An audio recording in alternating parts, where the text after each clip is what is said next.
Pessoal, o blog hoje foi para mais longe. Graças à internet, chegamos em Londrina, no Paraná, para contar a história desse cara, que é uma história fascinante. É uma figura que está realmente nas alturas, daqui a pouco você vai entender por quê, e que tem algo para deixar de bom para você que acompanha o nosso blog. Antes, eu queria agradecer quem está se inscrevendo e compartilhando, e vai fazendo isso para a gente ter mais produção, mais independência, para descobrir personagens como o de hoje. Eu estou falando de Alexandre Barroso, ele que já morou e dominou muito da publicidade no Brasil, inclusive todo o seu estresse. Pagou um preço alto por isso, botou sua vida em risco e teve chances que eu e você talvez não tenhamos, hein? E assumiu uma nova missão na vida dele. Está curioso? Você vai saber disso agora. O nosso convidado está em Londrina, é o Alexandre Barroso, e tem uma história muito boa para contar. Para deixar você curioso, eu vou falar o nome do livro que ele lançou. É o livro da vida dele. A última vez que eu quase morri. E aí? A última vez em que morri, sendo mais direto ainda. Isso. Alexandre, o que é que faz um publicitário hoje morar numa fazenda, produzir comida natural? O que é que aconteceu na tua vida para você fazer toda essa revolução? E que história é essa que você morreu e voltou a escrever um livro e está aí contando a história? Boa noite. Boa noite, querido. Tudo bem, Marcos? Um prazer enorme. Que bom que essa tecnologia permite essa aproximação. Muito bom falar com você, com o teu público. Obrigado mesmo, é uma honra e um prazer enorme. Bom, essa história vem de um momento, de uma passagem de um momento que eu não esperava. E ao longo da vida, eu fui publicitário, sempre sou publicitário, e a vida inteira fui um cara meio sem parada. Quero tudo, quero mais, quero trabalhar e não paro. E entra naquele ritmo de vida que você não quer parar nunca. Eu entendi que publicitário é o maior consumidor do seu próprio trabalho. Quer dizer, quanto mais publicitário, mais consumidor você é. E o workaholic, então você vira um consumidor ao extremo. E ao longo da vida não percebi, também não tive tempo de olhar muito para a família, ainda que fosse um cara bem caseiro, mas não olhei muito para a família, não olhei muito para o lazer e olhei muito para o trabalho, para querer ser o melhor, para querer ser um cara competente, enfim, aquelas coisas que a gente faz. Até que, aos 48 anos de idade, descubro uma doença que não sabia, tinha incubado a C. E hepatite C é uma doença silenciosa, ela não te mostra. Para você ter uma ideia, eu já tinha o vírus há 20 anos no corpo. E um belo dia de 2008, eu entro com uma dor abdominal e chego no médico, num gastroenterologista, procurei um médico para saber do que se tratava, aquela dor que não parava, e quando cheguei lá, a gente, em 3 dias, tinha um diagnóstico. E o diagnóstico, esse diagnóstico que dá motivo para a construção desse livro, então, o meu diagnóstico, no dia do meu diagnóstico, foi a primeira vez que eu morri. Morri de susto. Porque quando cheguei no médico, seu fígado está muito comprometido, nós vamos ter um tratamento de longo prazo e provavelmente de transplante. Você tem necrose, fibrose, putrefação no fígado e 3 nódulos de câncer. Esse foi o meu diagnóstico. E óbvio que naquele momento eu morri de susto. E aí levei uns 3 dias morrendo de pena. Um pouco depois, eu comecei a morrer de vontade de achar uma solução. E aí comecei a entender o que significa transplante, doação de órgãos. Eu nunca tinha pensado em doação de órgãos. Imagine você que não tinha mesmo pensado nisso. Acho que a gente não pensa enquanto não passa na sua porta, não passa na sua família. Geralmente, as pessoas não têm essa vivência.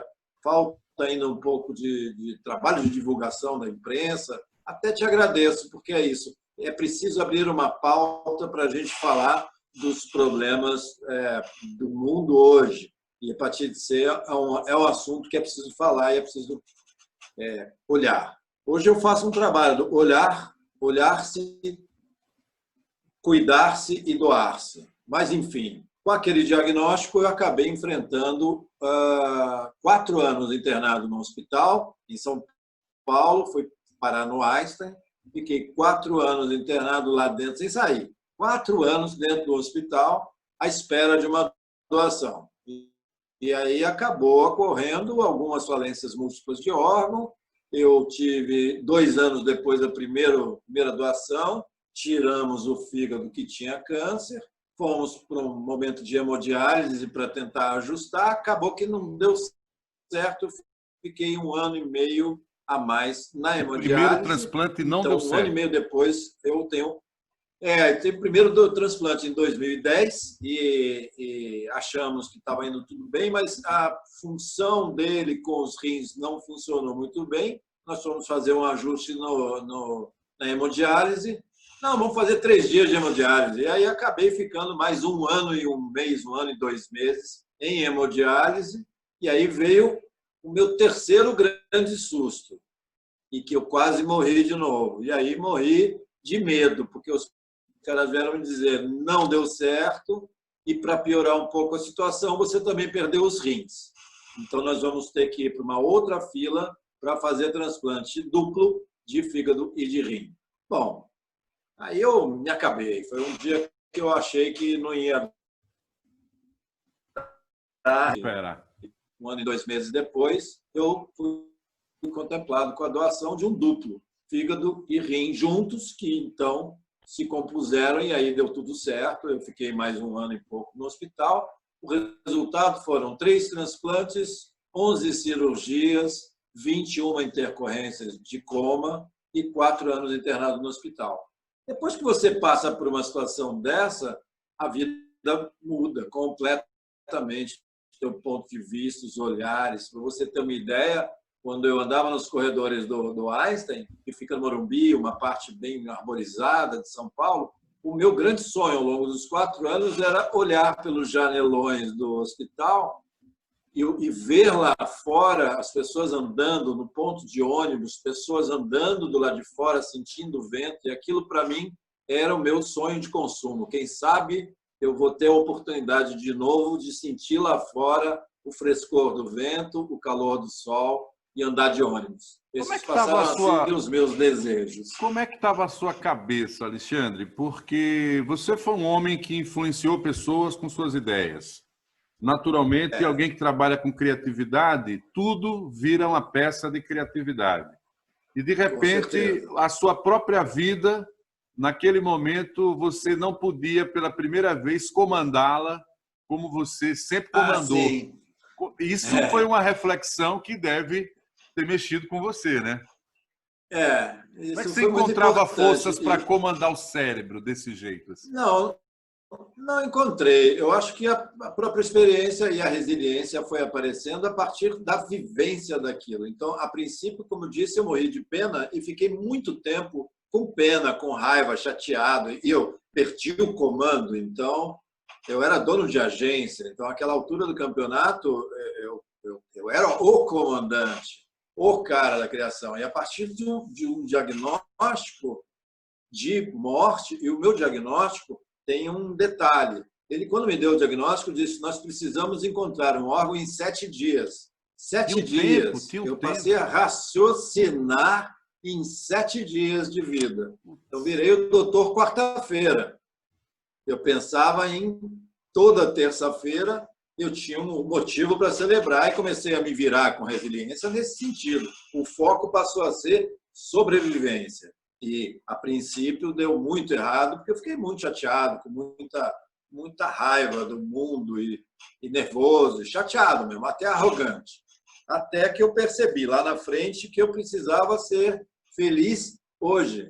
Porque quando você tem um diagnóstico de 7 dias, o teu tempo é agora. Eu precisei ver vida onde a morte prevalecia. E isso é um trabalho, é um exercício, e eu comecei a perceber que a alegria cura e comecei a desenvolver essa liderança de alegria dentro do hospital e comecei a cuidar do outro que chegava, do outro paciente, chegavam todos as pessoas, e isso nós somos todos iguais, o ser humano, um dedo mindinho que você tenha quebrado, a sua dor é maior que a do outro. Então, quando eu via chegar ao meu lado um cara com algum tipo de... o fulano está com dor de barriga e está internado, gastroenterologia. Ok, ele estava só com a dor de barriga, mas a dor dele era maior do que a minha, que estava morrendo.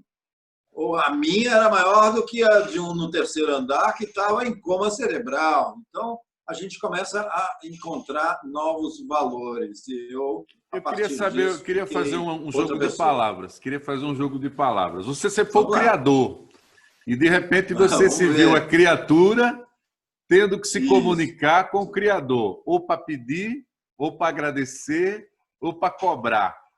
Você tinha esse diálogo com o Criador ou aprendeu no hospital?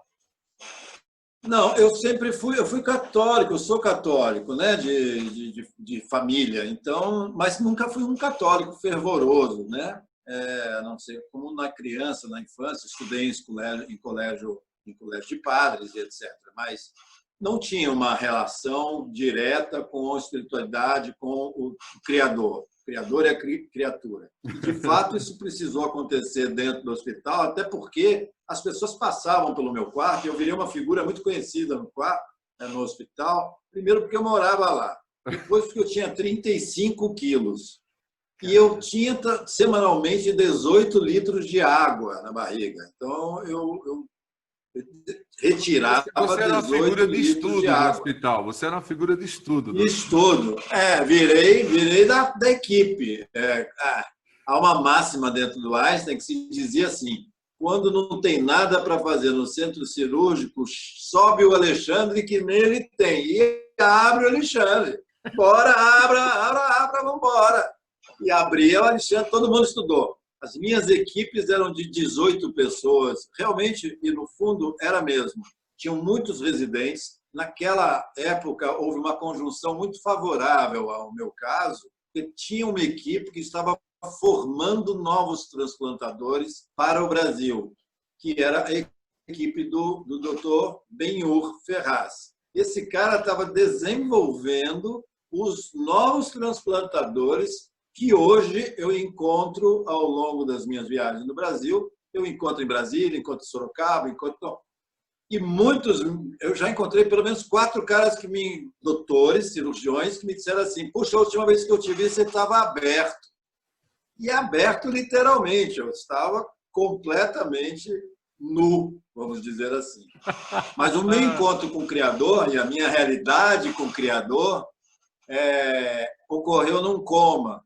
Num dia já bastante avançado, entre o primeiro e o segundo transplante, eu tive um coma de 3 dias e que a última coisa que eu ouvi antes de apagar foi corre, corre, me botaram na maca e começaram a me entubar e eles corriam no corredor me levando para o centro cirúrgico e diziam: corre que ele está morrendo, corre que ele está morrendo, e eu desfaleci, entrei em coma. Quando, algum tempo, e sabe-se lá quanto depois, eu comecei a ter percepções, essas percepções, para mim, era tudo escuro, preto. Eu estava deitado e eu ouvia um sonzinho que me parecia um som do além, um som dos Mormons, que escutavam um barulhinho, bi, bi, bi, algo do além. Tudo escuro. Ouvindo essa musiquinha e eu deitado, caramba, e veio no raciocínio a última coisa que eu escutei: ele está morrendo. Ok, então morri. E essa foi mais uma vez a constatação que morri. A última vez que morri. E aí sim, passei 3 dias ouvindo tudo que se passava à minha volta, raciocinando como morto. Você pode imaginar o que é raciocinar como morto, Marcos? Eu não faço ideia, cara. É como estar dentro de um caixão, só que você tinha sons ao lado, né? Eu ouvia cada vez que o médico chegava, eu tinha olfato, tato, porque eles me tateavam, e um raciocínio de morto. E estava tudo escuro. Então, pensar como morto é algo que foi uma experiência única mesmo. Foi a primeira vez que eu tive essa experiência e acessei a morte de fato. Então, eu tinha preocupações de morto, com como vai ser o meu enterro. Nossa, eu não tomei banho, por exemplo. Meio que memória de Brás Cubas. Meio que meus amigos. Ai, me lembro que não me deram banho. E como é que vai ser esse negócio de um enterro sem banho? Meus amigos, que coisa chata, desagradável, meus amigos todos lá. Eu gostaria de mandar servir cajuzinho no meu enterro. Eu queria que o meu enterro fosse uma lembrança boa, doce. E eu esqueci de avisar, não sabia que ia morrer naquele dia.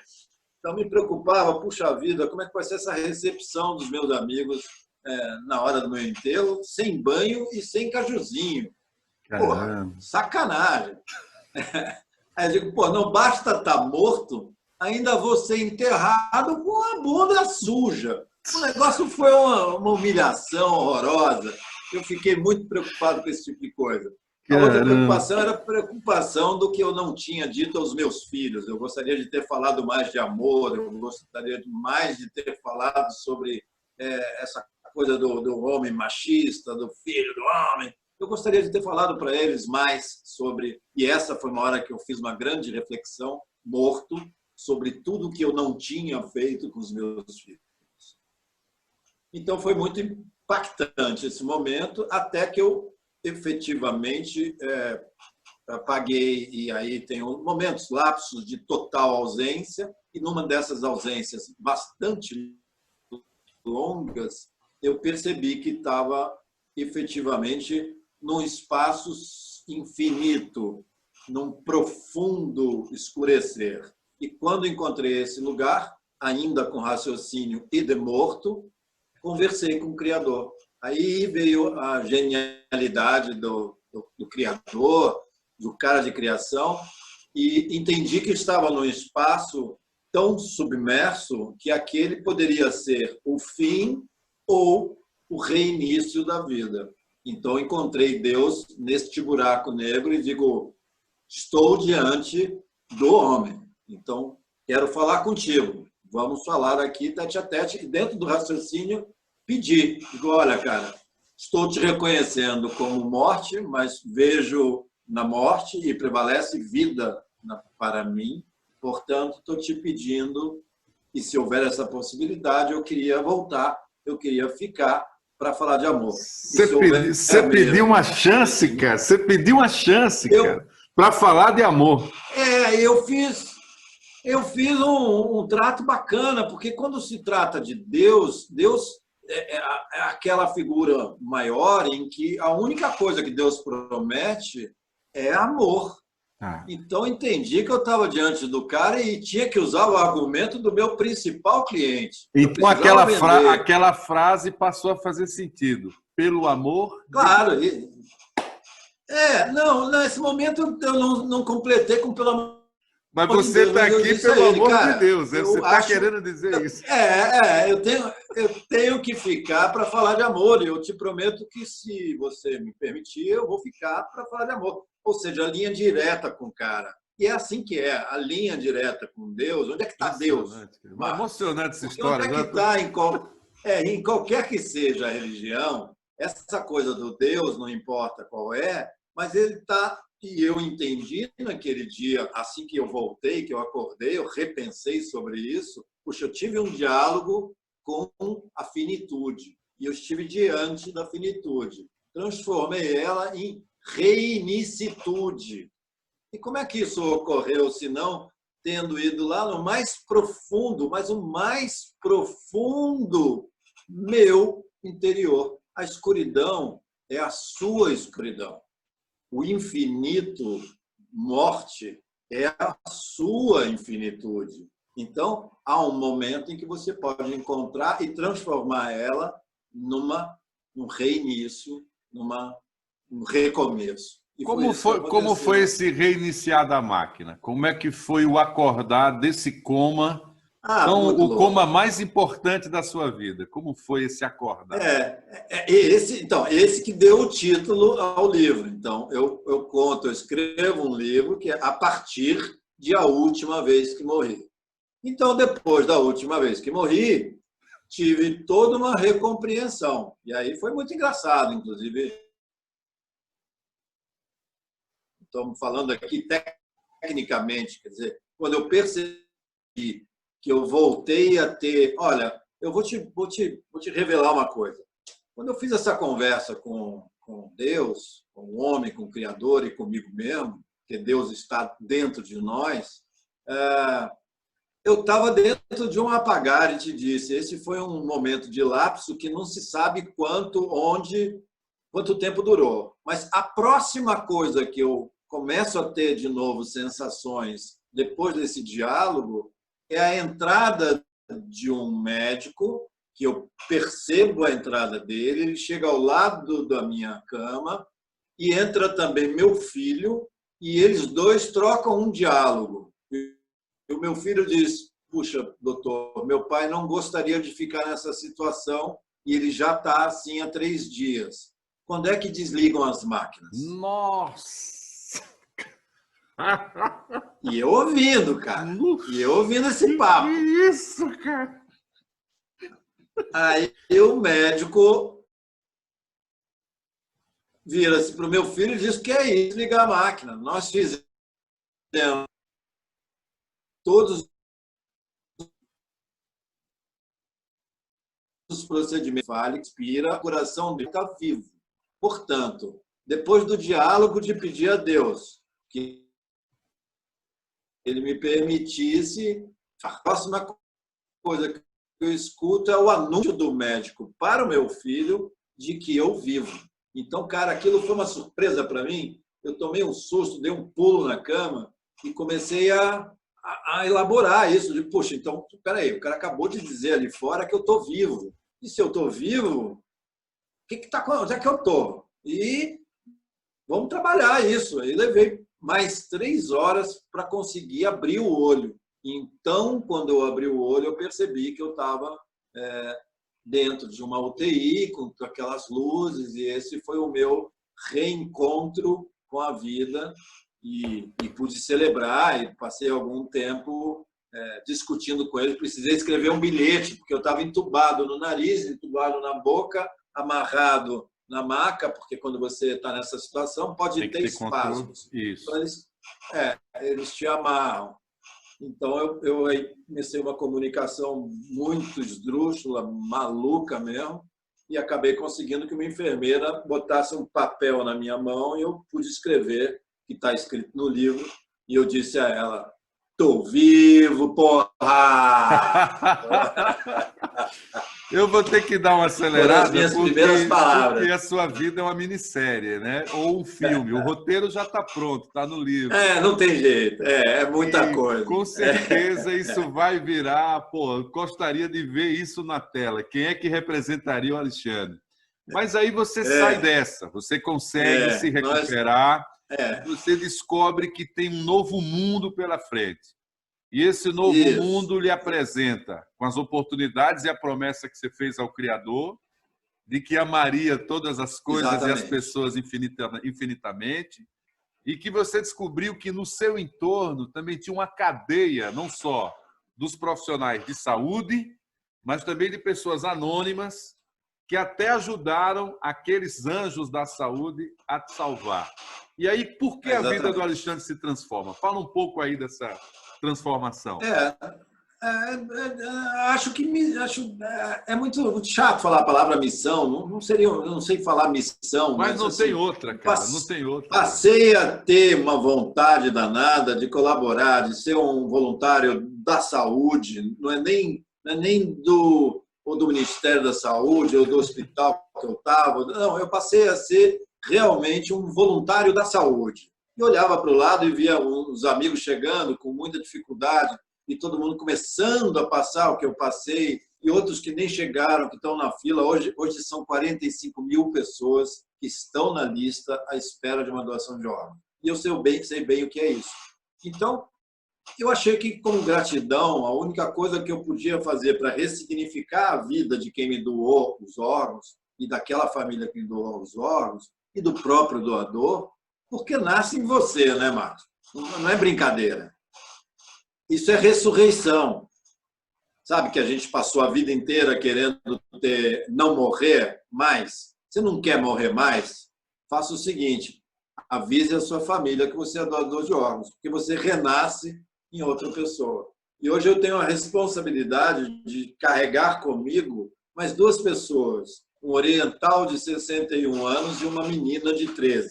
Nossa. Cara, isso te traz uma responsabilidade mesmo, fora aquela lembrança do meu contato comigo mesmo e com Deus, eu tenho comigo essas pessoas. Então, o que é que eu posso fazer? E foi isso que veio no meu raciocínio. O que é que eu tenho para fazer daqui para frente e com tempo marcado? Quanto tempo eu vou durar? Eu não sei.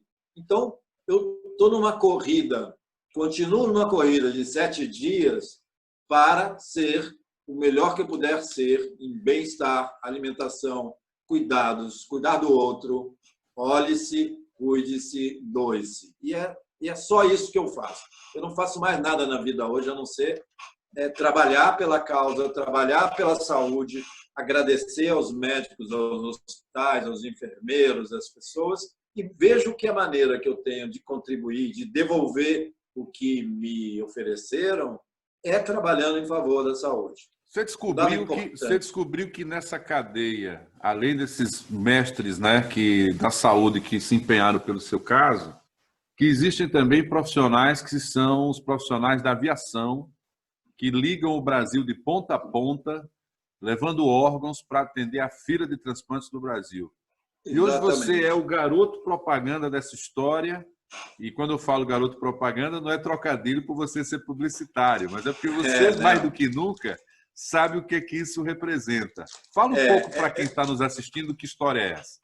Tá, é isso. Como eu fiquei com essa vontade maluca, eu comecei a conversar em casa, no vizinho, no bairro, e comecei a falar com os amigos de hospital, e o hospital começou a me chamar para bater esse papo dentro dos hospitais, e transformei numa palestra, e transformei em 3 tipos de palestra, uma para médicos e enfermeiros, outra para pacientes, outra para familiares, e comecei a falar, fazer, e o bairro ficou pequeno, eu queria ir mais, comecei a fazer na cidade, a cidade ficou pequena, comecei a querer fazer nas outras cidades, nos outros estados, até que descobri um programa da Asas do Bem, que é um programa da ABA, das companhias aéreas comerciais, que transportam órgãos gratuitamente para facilitar o processo do transplante. Então, naquelas caixas térmicas, é isso? O piloto leva ou a equipe ou o equipamento. Então, as caixinhas térmicas com os órgãos. Então, eu descobri que existia a ABAR, Associação Brasileira das Empresas Aéreas. Conversei com eles e falei, olha, vocês não transportam órgãos? Transportam. Pois é, eu tenho 3 aqui para transportar. E falar de amor. Eles estão loucos para falar, mas o meu quintal tem que se ampliar. E eles abraçaram a ideia na hora, foram muito, muito, muito gentis, viraram parceiros, e hoje a gente faz a jornada Asas do Bem, que me leva no país inteiro para falar. Nós viajamos, para você ter uma ideia, 2018, 2019, nós fizemos 42 estados. Ou seja, nós viajamos 21 estados por ano. Eu já viajei o Brasil inteiro 2 vezes, do Acre a Porto Alegre. Você fala com todos os pilotos que você... Todos. Quando você está no avião, você fala com todos eles? É anunciado no avião, nós estamos carregando aqui hoje, essa viagem está levando um órgão de fulano e tal, quando o órgão está dentro do voo. E quando eu estou dentro do voo, eles falam, nós estamos viajando com 3 órgãos no corpo de Alexandre Barroso. Virou uma figura. Olha, rapaz, eu nunca imaginei, mas em Piauí, eu fui para o Piauí em novembro agora passado, e quando eu desci do avião, olha para você ver, todo mundo quer fazer foto com o piloto, não é? Todo mundo que viaja quer fazer foto com o piloto. E na eu desci do avião, todo mundo quer ir lá. Eu não, eu desci do avião e estou andando no meio da pista, daqui a pouco Marcela olha e vê um cara descendo do avião de cap, todo bonito, arrumado, e vem um cara correndo. Ela falou, Alexandre, aconteceu alguma coisa, está descendo um daqueles caras lá, está vindo aqui chamando você. Quando eu fui ver, rapaz, o piloto me reconheceu, desceu da cabine do avião para fazer uma foto comigo. Rapaz, você é o Alexandre, eu quero fazer uma foto com você. É do caramba isso, o reconhecimento nacional. E hoje a gente está fazendo, então, agora, parados nesse momento de pandemia, nós estamos fazendo a Jornada Asas do Bem online. Então, é um encontro em que eu entrevisto todos os grandes cirurgiões, centrais estaduais de transplante, Central Nacional de Transplantes, todas as quintas-feiras, às 19 horas, no Instagram do @palestrante Alexandre Barroso. Eu me tornei um palestrante e agora a gente faz esse trabalho online. Toda quinta-feira, às 19 horas, o Alexandre entrevista um desses anjos para falar de amor, para falar de doação de órgãos. Eu não consigo mais viver sem falar de amor. Só que, como você tem um compromisso com a saúde, você transformou a sua atual morada, a sua nova forma de viver, também na maneira de vender saúde. Você produz saúde e você vende saúde. Você falou que está em Londrina, no Paraná. Você saiu de São Paulo, reconfigurou sua vida, reencontrou um novo amor. Exatamente. Já falou o nome dela aí, pode falar de novo. E como é que se diz? Você hoje planta e colhe saúde e está conseguindo atingir um mercado com isso. Você se descobriu agora empresário de outra área? A gente está médio, mais do que isso, é oferecer saúde para as pessoas. Então, com esse trabalho de falar e de cuidar do outro, cuidar dos enfermeiros, cuidar dos médicos, existe um dado importante para a gente falar: 60% dos enfermeiros que estão trabalhando, 60% sofrem de depressão. E sabendo desses dados de bastidores, da doação, do transplante e da vida cotidiana de médicos e enfermeiros, eu comecei a ver o que é que eu poderia, mais do que apenas contar o meu caso, oferecer para essas pessoas. E entendi que eu podia oferecer motivação. Então, lancei um projeto não satisfeito em ser apenas palestrante, que viajou por 42 estados e que fez mais de 70 palestras por ano. Não satisfeito com só isso, eu achei que eu podia utilizar esse momento de imagem de garoto propaganda da saúde e propor uma história de saúde de atleta depois dos 50, depois dos transplantes. Então, fui para o Piauí aprender, porque eu vou participar de um campeonato mundial, é o World Transplant Games, e eu me inscrevi nele para 2022, gordinho, fora de forma, resolvi que eu vou ser atleta no Campeonato Mundial de Transplantados, que vai ser em Houston. Bom, mas achando que o que eu vou fazer nesse lugar? Correr, todo mundo corre. Eu resolvi, então, que eu vou competir hors concours em kitesurf. Mas eu nunca tinha subido numa pipa, nunca tinha velejado kitesurf. Mas fui para o Piauí, fiquei um mês no Piauí aprendendo, e hoje eu velejo kitesurf, pratico bicicleta, velocidade e natação, que são as 3 modalidades que eu vou participar. Estou me preparando para competir em 2021, 2022 agora por causa da pandemia. E, diante dessa situação, tinha que me alimentar melhor. Vivo com a Marcela, que é uma mulher vegetariana, é uma terapeuta, sabe das coisas, me ensinou, e eu queria preservar esses órgãos, esses amigos que vivem comigo, e passei a ter uma alimentação muito mais cuidadosa e orgânica. Não é que eu estou comendo menos, eu deixei de comer porcaria. E você tem mais qualidade na sua alimentação, você deu mais qualidade para a sua muito mais. Porque resulta em bem-estar. Então, essa que é a pegada: saúde, bem-estar, cuidado, respeito por quem está comigo. O enxerto tem tempo, é perecível, uma hora acaba esse transplante, então tem uma média estimada, e eu quero ultrapassar todas as médias. Então, quero ir fazer o saúde de atleta, para isso eu preciso me alimentar melhor, e se eu preciso me alimentar melhor, eu não encontro no mercado a ideal alimentação. O que você tem, que é oferecido todo dia, é porcaria. Você... Um sítio. você já tem um livro, você já contou a sua história até chegar aqui. Vai ter um segundo livro, que é esse novo Alexandre, né? Tá vindo alguma coisa aí, né? E já estamos fazendo. Exatamente. Quem quiser saber da sua história, da revolução que foi a sua vida, como é que acha o teu livro? O livro não, o livro é vendido... Bom, Saraiva, ele é um e-book, ele é livro físico, está aqui na minha mão, para quem quiser conhecer. Olha lá, aproxima mais. Aí. Olha que grande cena. Legal. Sabe que esse salto aqui tinha mais ou menos uns 2 a 3 meses que eu tinha feito o transplante duplo. E aí eu fui a Nova York e fiquei tão animado que eu dei esse salto. Quando eu aterrissei, estourou uns 4 pontos, mas eu estava tão feliz que foi só dar os pontinhos de novo. Eu tomei 450 pontos, o que são 4, né? 4 está tudo certo. O que são 4? Não tem dor hoje em dia, não. Se fosse na literatura, você era o nosso Frankenstein, né, cara? Eu, de vez em quando, brinco que para quem se lembra desse tempo, tinha uma série do Herman, o Monstro. Eu sou aquele cara todo recortado. Os caras tiraram minha bílis em outro local, o fígado não é mais meu, o rim não é mais meu, o rim é na frente, sabe? Tudo recortado. Eu tenho um rim na frente, ao lado do umbigo, criaram um segundo umbigo aqui em cima, no meio do peito. O canal da bílis foi todo reconstituído.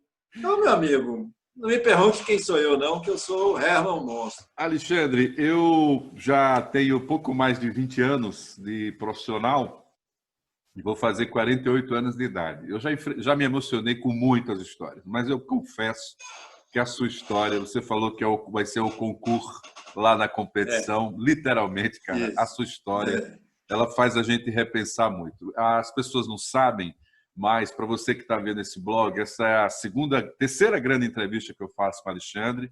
Já fiz uma primeira para o rádio e imagina ouvir essa história ao vivo, com esse cara num estacionamento do aeroporto, falando de dentro do carro, ao lado da esposa, contando essa história com essa maior naturalidade. Isso está registrado, está no YouTube. Aquilo foi super ao vivo mesmo. Eu não dormi naquela noite, eu não dormi. E nessa nova fase do blog, eu estava pensando, preciso pegar um assunto que motive as pessoas no momento que tem tanta gente falando de morte e, lamentavelmente, no final de semana a gente pode chegar a 100 mil no tocante à Covid, que eu pensei, a gente tem que falar de vida. E o único cara que sabe falar de vida é o Alexandre. Que bom que você tocou no primeiro minuto do Zap. E eu nunca fiz essa pergunta que eu vou fazer para você, para nenhum entrevistado meu. Por favor. Estou me sentindo Antônio Abujanra, no Provocações. Que legal. Maravilhoso. Alexandre Barroso, o que é a vida? Meu Deus, isso é uma reflexão bem boa, mas a vida são os pequenos detalhes, é como Deus. A vida mora nos detalhes. Então, a vida é o beijo na boca, a vida é um abraço na sua mulher, a vida é orar, a vida é um banho de mar, a vida é uma flor que nasce. Hoje eu vibrei muito porque nasceu hoje o primeiro tomatinho da minha horta. A vida é produzir, recomeçar nos pequenos detalhes. Porque o que é a vida, senão o que você fez de bom hoje? Né? Vida é o que a gente faz de bom e o que vai ficar para as pessoas é só o que você faz de bom. Porque até as coisas ruins que você faz, elas vão ficar no passado e ainda que você tenha na memória, elas não vão ser lembradas pelas coisas ruins. Elas vão ficar pelo que é bacana, o que você faz de bacana. Então, para mim, a vida é agora, a vida é o prazer de se doar, de fazer pelo outro e de cuidar do outro. Então, cuide-se, cuide de você. É bem esse progresso. Porque eu queria fazer o atleta, eu passei a me cuidar melhor. Porque eu queria me alimentar melhor, eu passei a plantar uma produção. Porque eu plantei uma produção, ficou demais. Eu comecei a compartilhar com os vizinhos. Os vizinhos se incomodam de eu oferecer e resolveram me pagar. Virou um negócio. Então, a vida é isso. A vida é agora. Eu nem queria. Eu quero dividir o que eu sei e o que eu tenho com os outros. E se todo mundo, digo sempre isso, e quando tudo for amor, nós não teremos mais nenhum tipo de conflito. Muito bom. Porque para pensar, se aquele que abordou a outra pessoa te abordou por amor, não há por que haver retrucar, não há uma briga, não há um motivo. Tudo, até as coisas difíceis. É por amor, vale a pena. Eu vou deixar de comer alguma coisa para dar para alguém. Eu vou trocar, eu vou entregar o meu cobertor, a minha blusa, para alguém que está com mais frio. Porque eu tenho outra blusa em casa. E quando tudo for amor, não haverá mais conflito no mundo. Pois é, então vou terminar essa conversa conjugando o verbo viver, né? Eu vivo, tu vives, né? Ele vive, nós vivemos, não é? E vivemos bem, assim. E para fazer o bem, eu acho que você descobriu isso. Tantas músicas já falaram de amor, mas talvez você é o único cara que tenha vivenciado isso de uma maneira tão intensa. Saúde. E até, olha, até a religião, quero dizer, eu não sou religioso, continuo não religioso, mas encontrar amor é a religião. Você religião se religou. A tradução da palavra religião é religar. Exatamente. Você se religarem. Você se religarem. Exatamente. E sabe quando que eu vou morrer a próxima vez? Porque o livro, a última vez que eu morri já está aqui. Sabe qual é a próxima vez? Nunca mais. Porque não morre, o amor não morre. O amor não morre. Domingo é o Dia dos Pais. Essa entrevista está acontecendo numa sexta. Você é pai, viveu essa alegria. Eu também pai de 3 filhos. Eu hoje sou pai de 3 filhos e 2 filhas que me juntei num segundo casamento. Muito bom. Essa é uma parte que a gente não falou aqui, mas a doença é tão louca que a família se desfaz. E eu, no coma, acabei percebendo que a minha mulher tinha ido embora porque ela estava mais doente do que eu, psicologicamente. 3 anos depois, eu reencontrei um anjo, chamado Marcela, e me juntei a ela. Estamos juntos há 5 anos. Então, é um outro livro, é uma outra história, é um outro anjo, e que agora me faz ter o prazer de ter 3 filhos meus e mais 2 filhas dela. Então, eu tenho uma família enorme e a gente é muito bem abastecido de carinho e de amor. Feliz Dia dos Pais para todos vocês. Para todos. O mundo é do tamanho do seu coração, Alexandre, e eu acho que fica essa mensagem para todos nós. Só repete o teu Instagram, porque quem quiser trocar essa ideia direto contigo, vai lá. Pode falar comigo sempre. Tem um Instagram chamado @palestrante Alexandre Barroso. Eu estou no Facebook como Alexandre Barroso, como palestrante Alexandre Barroso. E o livro está à disposição em e-book, no Google, na Amazon, na Saraiva, onde você quiser. Mas fala comigo, é muito mais legal a gente poder bater papo e eu posso contar em detalhes para você como é que é a vida depois da morte. O grande segredo é a vida depois da morte. Obrigado, Marcão. Obrigado a você, Ale. Eu adoro esse papo. Conte comigo, me chama sempre que eu vou gostar, viu? Valeu, meu irmão. Saúde para você, um beijo na Marcela. Quando você estava falando que a vida se abriu para você, a porta se abriu. Tem alguma coisa aí ao seu lado? Poxa, tá vendo? Tem alguma coisa aí ao seu lado, garoto. Não, tem sempre, cara. Sempre tem. Sempre. Deus está conosco. Deus proverá. E pelo amor de Deus, o Alexandre está aqui. Um grande abraço. É isso aqui.